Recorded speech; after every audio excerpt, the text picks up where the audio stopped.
இன்னைக்கு கார்த்திகை விரதம். அது மட்டும் இல்லாம அமாவாசையும் கூட.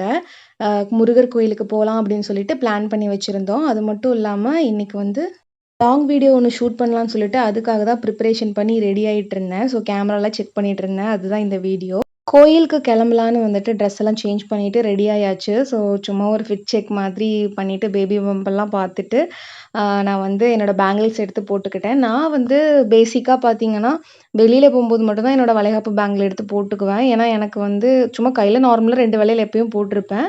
ஆனா வெளில போம்போது மட்டும் தான் பேங்கிள் ஃபுல்லா எடுத்து போட்டுப்பேன். ஏன்னா, அது வந்து எனக்கு கொஞ்சம் கம்ஃபர்டபுளா இருக்கு. வீட்ல இருக்கும்போது இவ்ளோ வளையல் போட்டிருக்கிறது ரொம்ப கைக்கு ஹெவியா இருக்க மாரி இருக்கும். அதனால நான் அப்படி வெளில போம்போது மட்டும் என்னோட வளையல் எடுத்து போட்டுக்குவேன். ஸோ வீட்ல இருந்து கிளம்பியாச்சு.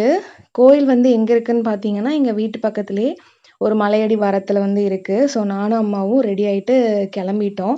நெறைய பேர் எத்தன மந்த் ஆகுது அப்படின்னு சொல்லி கேட்டிருந்தீங்க. எனக்கு வந்து 9த் மந்த் ஆகுது. ஸோ வண்டியில போம்போது அப்படியே குட்டியா ஒரு விளாக் எடுத்துட்டேன். அந்த தூரத்தில ஒரு மலை தெரியுது பார்த்தீங்களா? அதுக்கு பக்கத்தில தான் வந்துட்டு கோவில் இருக்கு. இந்த மலைய பாருங்க நான் எவ்வளோ பக்கத்தில காமிச்சிருக்கேன்னு. அவ்ளோ அழகா இருக்கும். இது வந்து ஊராட்சி கோட்டை மலை அப்படின்னு சொல்லிட்டு எங்க ஊர்ல சொல்லுவாங்க.